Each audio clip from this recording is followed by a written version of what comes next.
الحمد لله نحمده ونستعينه ونستغفره ونؤمن به ونتوكل عليه ونعوذ بالله من شرور أنفسنا ومن سيئات أعمالنا من يهد الله فلا مضل له ومن يضلله فلا هادي له أشهد أن لا إله إلا الله وحده لا شريك له وأشهد أن محمدا عبده ورسوله لا نبي بعده اللهم صل وسلم وبارك على سيدنا ومولانا محمد وعلى آله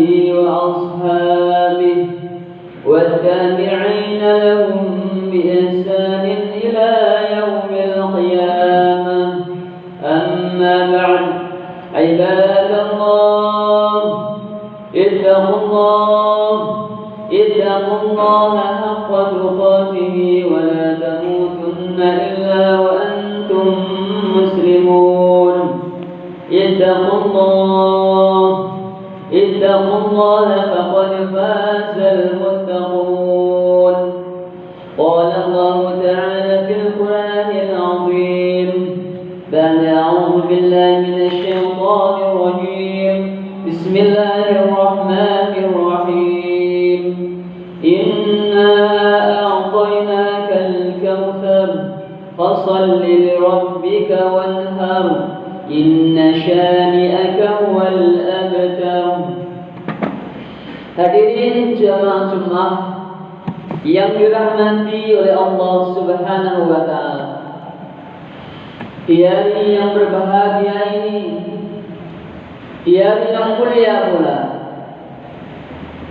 bertemunya dua hari yang mulia, yaitu Sayyidul Ayyam Yaumul Jumu'ah dan bagian dari 10 amal dari bulan Dzulhijjah. Marilah senantiasa kita tingkatkan ketakwaan kita kepada Allah Subhanahu wa taala dengan usaha sekuat tenaga kita menjalankan segala perintah-perintah Allah Subhanahu wa taala serta menjauhi larangan-larangan Allah Subhanahu wa taala. Tak lupa kita panjatkan syukur kehadirat Allah Subhanahu wa taala atas limpahan rahmat, nikmat, taufik, hidayah dan pertolongan Allah Subhanahu wa taala. Hari ini kita bisa duduk bersimpuh menghadiri seruan Allah Subhanahu wa taala, yaitu ibadah salat Jumat. Hadirin jemaah Jumat yang dirahmati oleh Allah Subhanahu wa taala, tak terasa kita sudah masuk di bulan Dzulhijjah, bulan yang mulia, di mana sebagian saudara-saudara kita yang telah dipanggil oleh Allah Subhanahu wa taala telah hadir di Makkahul Mukarramah untuk menunaikan ibadah haji. Kita doakan mudah-mudahan saudara-saudara kita yang dipanggil untuk menunaikan ibadah haji dimudahkan oleh Allah Subhanahu wa taala, dimudahkan segala ibadah hajinya, bisa melaksanakan rukun haji, wajib haji, sunnah-sunnah haji, pulang dengan membawa predikat hajjan mabrurun, amin ya rabbal alamin. Dan mudah-mudahan kita yang tahun ini belum dipanggil oleh Allah Subhanahu wa taala, segera Allah Subhanahu wa taala mampukan Allah panggil kita ke Makkahul Mukarramah untuk menunaikan ibadah haji, amin ya rabbal alamin. Hadirin jemaah Jumat yang dirahmati oleh Allah Subhanahu wa taala, di setiap hari-hari kita ada panggilan-panggilan Allah Subhanahu wa taala, seruan-seruan Allah Subhanahu wa taala. Dan di antara seruan Allah Subhanahu wa taala adalah seruan untuk menunaikan ibadah kurban. Seruan di bulan Dzulhijjah, bulan kurban, adalah menunaikan ibadah kurban. Maka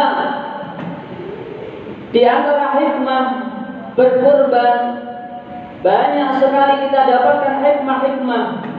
Di antara hikmah berkorban, yang pertama, ibadah korban adalah bentuk rasa syukur kita kehadirat Allah Subhanahu wa taala atas nikmat yang Allah berikan kepada kita. Sebagaimana Allah Subhanahu wa taala firmankan dalam satu surat yang terpendek di antara semua surat, yaitu surat Al-Kautsar. A'udzubillahi minasyaitonir rajim. Inna a'tainakal kautsar. Sungguh kami telah memberikan kepada engkau, wahai Muhammad, nikmat yang begitu banyak. Ketika Allah Subhanahu wa taala menyebutkan nikmat-nikmat yang Allah berikan kepada junjungan kita Nabi Agung Muhammad sallallahu alaihi wasallam, kemudian Allah merangkainya dengan ayat yang kedua, fasalli li rabbika wanhar. Ketika Allah Subhanahu wa taala memberikan banyak nikmat kepada kita, bahkan setiap gerak-gerik kita satu detik tidak luput dari nikmat dari Allah Subhanahu wa taala, tidak luput dari nikmat pemberian dari Allah Subhanahu wa taala. Maka Allah Subhanahu wa taala menyambungnya dengan fasholli li rabbika wanhar, maka hendaklah kamu menunaikan ibadah salat dan berkorbanlah. Maka di antara wujud syukur kita atas nikmat yang Allah Subhanahu wa taala telah berikan dalam hidup kita, yang pertama adalah bentuk syukur kita dengan menunaikan ibadah salat. Maka hari ini kita datang berkumpul di rumah Allah Subhanahu wa taala untuk menunaikan ibadah salat Jumat, juga salah satu wujud syukur kita atas nikmat yang Allah Subhanahu wa taala berikan kepada kita. Akan tetapi tidak cukup hanya dengan menunaikan sholat saja. Allah menyambungnya dengan fasholli lirabbika wanhar, dan hendaklah berkorban. Maka Allah Subhanahu wa taala menyerukan kita untuk menunaikan ibadah korban. Hadirin jamaah Jumat yang dirahmati oleh Allah Subhanahu wa taala. Begitu banyak nikmat yang Allah Subhanahu wa taala berikan kepada kita. Di antaranya adalah nikmat kelebihan harta. Pada hakikatnya semua yang kita miliki adalah titipan dari Allah Subhanahu wa taala. Maka ketika kita telah Allah mampukan, Allah titipkan sebagian hartanya kepada kita, kemudian Allah Subhanahu wa taala menyeru kepada kita untuk mengorbankan, untuk menginfakkan sedikit sebagian dari harta yang Allah titipkan kepada kita. Maka dengan janji dari Allah Subhanahu wa taala bahwasanya harta yang kita korbankan untuk Allah Subhanahu wa taala tidak akan berkurang, akan tetapi akan dibalas oleh Allah Subhanahu wa taala dengan balasan yang berlipat ganda. Bahkan Nabi sabdakan, "Ma naqasas shadaqatun min malin." Tidak akan berkurang harta yang kita sedekahkan, tidak akan berkurang harta yang kita korbankan untuk Allah Subhanahu wa taala, bal yazdad. Akan tetapi Allah Subhanahu wa taala akan ganti dengan yang jauh lebih baik, jauh lebih banyak dari apa yang telah kita korbankan untuk Allah Subhanahu wa taala. Kemudian hikmah yang kedua, bahwasanya dengan berkorban adalah merupakan bentuk ketaatan kita, pengabdian kita, penghambaan kita kepada Allah Subhanahu wa taala. Sebagaimana yang telah dicontohkan oleh Nabiullah Ibrahim alaihissalam. Ketika beliau belum memiliki putra, beliau berdoa kepada Allah, Rabbi habli minas sholihin. Ya Allah, anugerahilah aku keturunan yang soleh. Kemudian doa yang sepenuh hati yang ia panjatkan untuk kepada Allah Subhanahu wa taala. Allah Subhanahu wa taala ijabah dengan memberikan putra, yaitu Nabiullah Ismail alaihissalam. Ketika putranya beranjak mulai dewasa, putra yang begitu ia sayangi, putra yang sangat ia cintai, maka Allah Subhanahu wa taala memuji kecintaan Nabiullah Ibrahim alaihissalam, ketaatan Nabiullah Ibrahim alaihissalam. Apakah cintanya kepada putranya, cintanya kepada sesuatu yang ia miliki akan mengalahkan cintanya kepada Allah atau tidak? Dengan Allah Subhanahu wa taala memerintahkan Nabiullah Ibrahim alaihissalam untuk mengorbankan anaknya, mengorbankan seseorang yang paling ia cintai dalam hidupnya, dan ujian tersebut lulus. Nabiullah Ibrahim alaihissalam menunaikan perintah Allah Subhanahu wa taala dengan mengorbankan anaknya. Maka hari ini hadirin yang dirahmati Allah Subhanahu wa taala, Allah menguji kecintaan kita kepada harta yang kita miliki. Allah menguji kita dengan sesuatu harta benda uang yang Allah titipkan kepada kita. Allah tidak memerintahkan kita untuk mengorbankan anak kita, karena Allah tahu bahwasanya itu berat dan kita tidak mungkin mampu untuk mengorbankan anak kita. Sedangkan Allah Subhanahu wa taala tidak mungkin memberikan beban kepada hambanya melebihi batas kemampuannya. La yukallifullahu nafsan illa wus'aha. Allah tidak akan memberikan beban kepada seseorang melebihi batas kemampuannya. Maka dalam ayat lain Allah Subhanahu wa taala berfirman, "Lam tanalul birra hatta tunfiqu mimma tuhibbun." Kalian tidak akan mendapatkan kebaikan yang sempurna, kebaktian yang sempurna, hakikat ketaatan yang sempurna. Sebelum kalian menginfakkan, sebelum kalian mengorbankan apa yang kalian cintai, maka tentunya di antara yang kita cintai adalah harta kita yang mungkin sudah susah payah kita kumpulkan, susah payah kita cari. Pada hakikatnya harta itu pun titipan dari Allah Subhanahu wa taala. Maka sudah datang saatnya Allah Subhanahu wa taala menyeru kita untuk mengorbankan sedikit sebagian dari apa yang Allah titipkan kepada kita. Kita korbankan untuk Allah Subhanahu wa taala, dan tentunya dengan janji Allah akan diganti dengan jauh yang lebih banyak, jauh yang lebih baik. Hadirin jemaah Jumat yang dirahmati oleh Allah Subhanahu wa taala. Kemudian yang ketiga, yang hikmahnya adalah banyak sekali keutamaan orang yang mau berkorban untuk Allah Subhanahu wa taala. Bahkan dalam sebuah hadis riwayat Ibnu Majah bahwasanya likulli sya'rin hasanatun, dalam setiap bulu hewan yang kita sembelih dihitung satu kebaikan. Bahkan kita tidak mungkin bisa menghitung bulu-bulu hewan yang kita sembelih.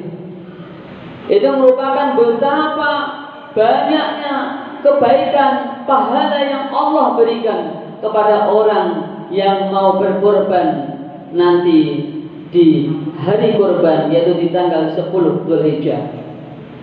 Kemudian dalam hadis lain Rasulullah SAW menceritakan tentang pahala orang yang mau berkorban dengan sabdanya, innaha la ya'ti yaumal qiyamati bi quruniha wa ash'ariha wa atfariha.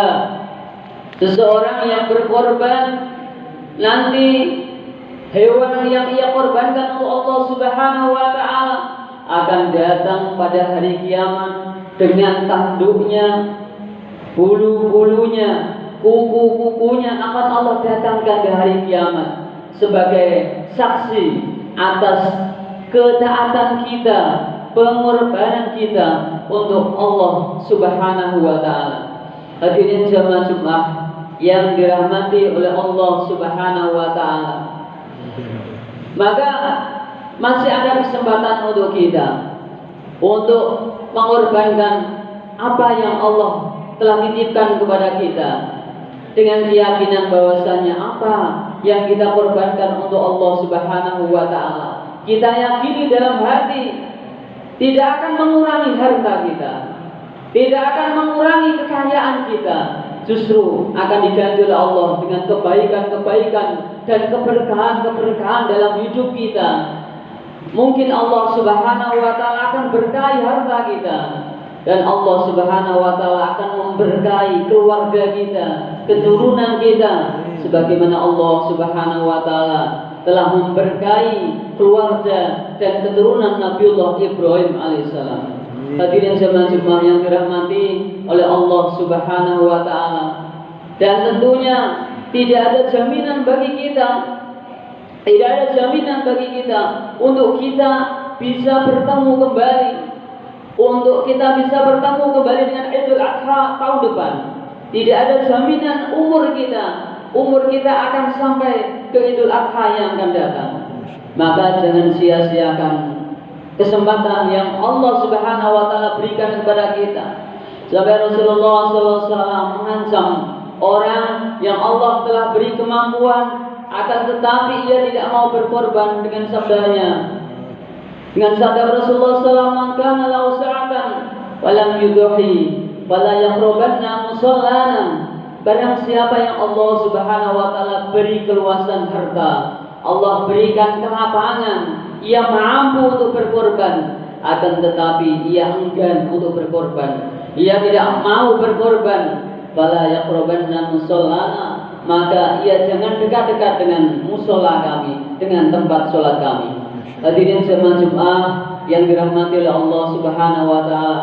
Mudah-mudahan Allah Subhanahu wa taala buka hati kita untuk berkorban untuk Allah Subhanahu wa taala. Yang tahun ini apabila kita belum ada kemampuan, kita bisa menabung, berdoa kepada Allah Subhanahu wa taala. Mudah-mudahan tahun depan Allah Subhanahu wa taala memberikan kemampuan kita untuk berkorban dan Allah terima korban kita. Amin amin ya rabbal alamin. A'udzu billahi minasyaitonir rajim. Bismillahirrahmanirrahim. والعصر إن الإنسان لفي خسر إلا الذين آمنوا وعملوا الصالحات وتواصوا بالحق وتواصوا بالصبر.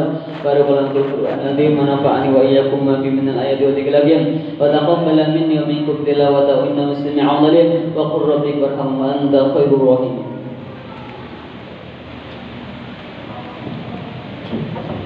اللهم صل وسلم على سيدنا محمد وعلى آل سيدنا محمد.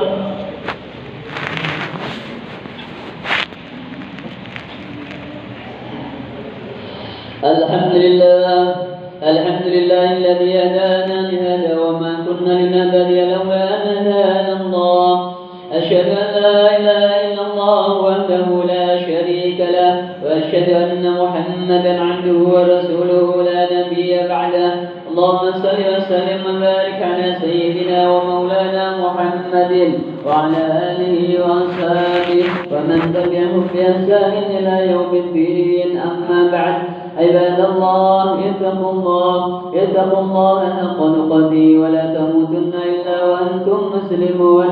واعلموا أن الله قال في كتابه الكريم: أعوذ بالله من الشيطان الرجيم، إن الله وملائكته يصلون على النبي يا أيها الذين آمنوا صلوا عليه وسلموا تسليما.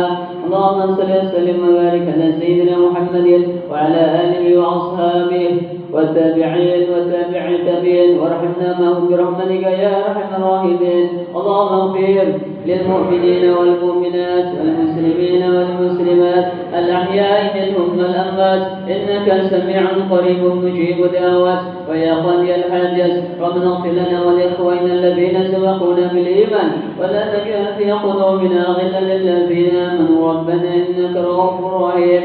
ربنا آتنا في الدنيا حسنة وفي الآخرة حسنة وقنا عذاب النار والحمد لله رب العالمين. عباد الله، إن الله يأمر بالعدل والإحسان وإيتاء ذي القربى وينهى عن الفحشاء والمنكر والبغي يعظكم لعلكم تذكرون. فاذكروا الله العظيم يذكركم واشكروا على نعمه يزدكم فاسألوا من فضله يؤتكم ولذكر الله أكبر.